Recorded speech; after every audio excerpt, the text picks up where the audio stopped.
नमस्कार दोस्तों, मैं धर्मेंद्र पांडे आप सबका स्वागत करता हूं। दोस्तों, आज हम सभी कक्षा 10 में वर्णित जो अनिवार्य संस्कृत है उसके छठे पाठ का अध्ययन करेंगे।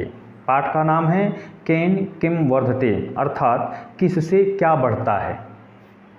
जो संसार में जो वस्तुएं हैं, जो व्यवहार है, उन व्यवहारों से के प्रभाव से किस चीज़ की वृद्धि होती है, यही बताया गया है इसमें। आइए चलते हैं अपने पाठ में। सुवचनेन मैत्री कहते हैं, यदि आप सुंदर वचन का उपयोग करते हैं, सुंदर वाणी का उपयोग करते हैं तो मित्रता बढ़ती है। सुवचनेन मैत्री, मैत्री का अर्थ मित्रता। यदि आप सुंदर वाणी का प्रयोग करते हैं, सुंदर वाणी बोलते हैं तो मित्रता बढ़ती है। अगली में कहते हैं श्रृंगारेण रागः, और श्रृंगार अर्थात रूप सज्जा। जब आप रूप की सज्जा करते हैं, श्रृंगार कर लेते हैं तो राग अर्थात प्रेम की वृद्धि होती है, प्रेम बढ़ता है।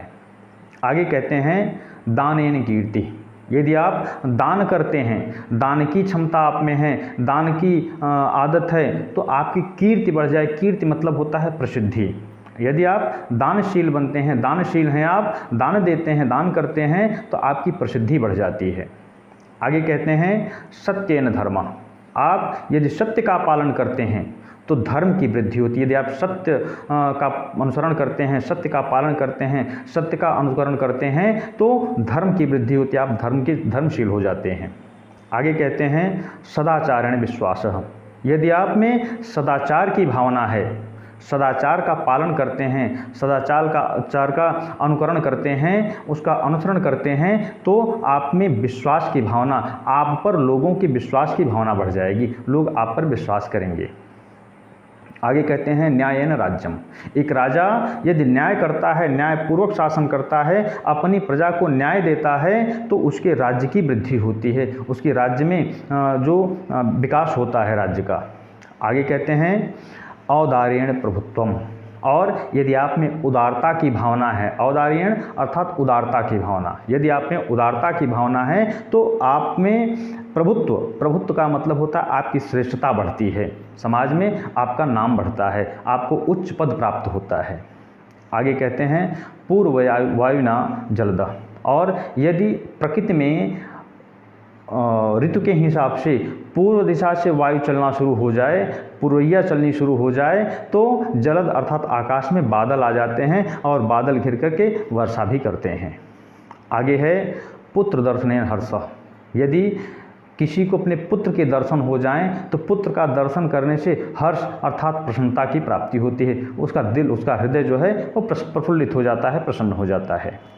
आगे कहते हैं दुर्वचनेन कलहः, दुर्वचन अर्थात दुष्टता भरे वचन, जो कठोर वचन यदि आप बोलते हैं तो केवल उससे कलह का अर्थ होता है झगड़ा, विवाद, यही बढ़ता है, अन्य कुछ नहीं। आगे कहते हैं नीच संगेन दुश्शीलता, यदि आप नीच का संगत, किसी दुष्ट जन का संगत, किसी बुरे व्यक्ति का संगत करते हैं तो दुश्शीलता, आपकी शीलता जो है वो समाप्त हो जाती है, आपका जो सम्मान है, जो आपके अंदर सत्य की भावना है उसका नाश हो जाता है, वह समाप्त हो जाता है। फिर आगे कहते हैं कुटुंब कलहेन दुखम, यदि परिवार में कलह मचा रहे, झगड़े होते रहें, विवाद होता रहे तो उससे केवल और केवल परिवार के प्रत्येक सदस्य को दुख की अनुभूति होती है, दुख की प्राप्ति होती है। आगे कहते हैं अशौचेन दारिद्र्यम, अशौचेन अर्थात अशुद्धता, यदि अशुद्धता बनी रहे, अशुद्धता से काम किया जाए तो जो परिवार है वह दरिद्रता को प्राप्त कर लेता है, अर्थात उसमें दरिद्रता आ जाती है, निर्धनता आ जाती है। आगे कहते हैं असंतोषेण तृष्णा, असंतोष जहाँ हो जाए वहाँ तृष्णा की अधिकता हो जाती है, वहाँ द्वेष की भावना, वहाँ लड़ाई झगड़े की भावना वह अधिक हो जाती है।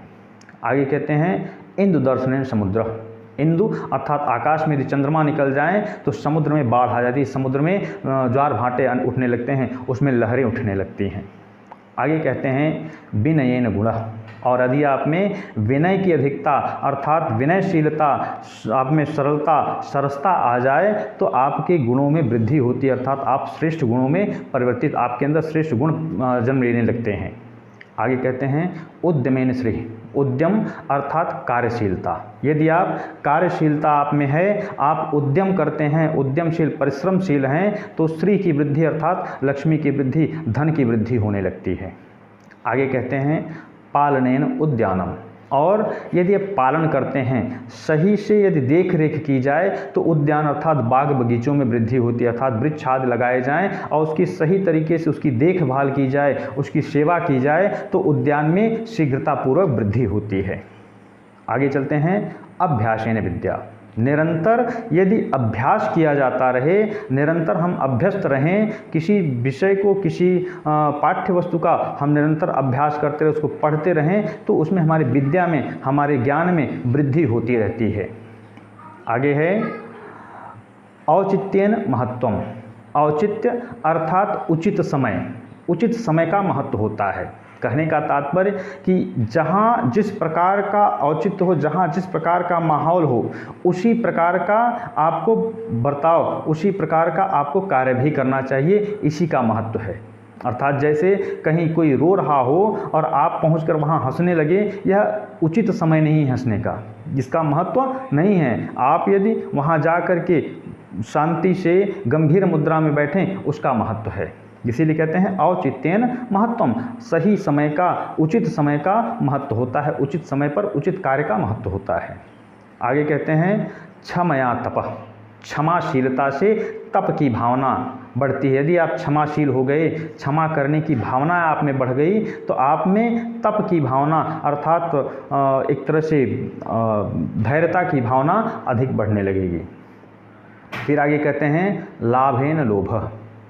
लाभेन लोभ अर्थात जितना हमको लाभ मिलने लगता है, जितना हम पाने लगते हैं, उतने ज़्यादा हमको लोभ होने लगता है। जैसे हमको किसी चीज़ की आवश्यकता है, उसकी इच्छा है कि वस्तु, अमुक वस्तु हमको प्राप्त हो जाए, और वह वस्तु प्राप्त हो जाए, जैसे ही प्राप्त होगी हमको फिर एक दूसरे वस्तु की इच्छा जागृत हो जाएगी हमारे मन में। इसलिए उतना ही रखें लोभ, उतना ही पाने की आकांक्षा करें जितने में हमारा जीवन जो है ना सुचारुपूर्वक, सुगमतापूर्वक चलता रहे, उतना ही हमको इच्छा करनी चाहिए। अधिक लोभ नहीं करना चाहिए, क्योंकि अधिक लोभ वो पाप का कारण बनता है। तो लाभेन लोभ, अधिक लाभ प्राप्त होने से लोभ की भावना बढ़ जाती है।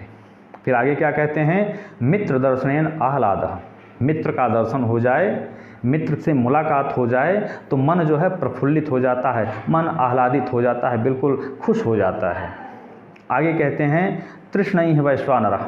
तृष्णा यदि तृष्णा की भावना अर्थात एक दूसरे द्वेष की भावना हमारे मन में आ गई, तो उससे आग जलती अर्थात क्रोध की भावना बढ़ने लगती है। यदि किसी को देख करके हमारे मन में उसके प्रति द्वेष की भावना बढ़ गई, तो धीरे धीरे हमारे मन में उसके प्रति कटुता बढ़ती जाएगी, उसके प्रति विरोध बढ़ता जाएगा, क्रोध बढ़ता जाएगा, अर्थात आग जलती जाएगी। आगे चलते हैं, इसमें कहते हैं उपेक्षया रिपुः। यदि आप किसी की उपेक्षा करते हैं, किसी की अवहेलना करते हैं, किसी को उसके उचित अधिकार से वंचित करने का प्रयास करते हैं उपेक्षा पूर्वक, तो वहाँ रिपु अर्थात शत्रुता बढ़ने लगती है।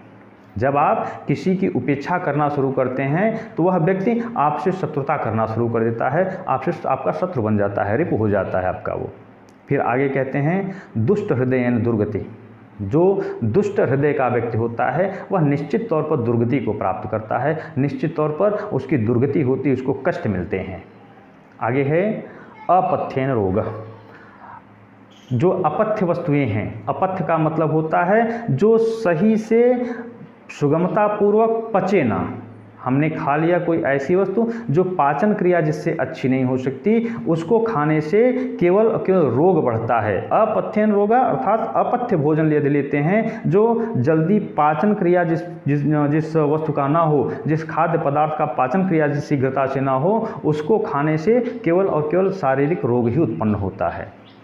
अगले अंतिम पक्ष में कहते हैं व्यसनेन विषयः। व्यसन अर्थात अधिक विलासिता पूर्वक जीवन जीने से विषय की उत्पत्ति होती है। अर्थात जितना हम विलासिता पूर्वक जीवन जीना चाहेंगे, उतना ज़्यादा हम विषय में, उतना ज़्यादा हम इन शारीरिक माया मोह में फंसते जाएंगे और उसी में फंस करके हमारी समाप्ति हो जाएगी। इसलिए कभी भी व्यसन में कभी भी ना फंसे। तो ये जो फर्स्ट पार्ट, छठा पार्ट था, केन किम वर्धते, यह संपूर्ण होता है। फिर से हम आपको अगले वीडियो में मिलते हैं, तब तक के लिए नमस्कार।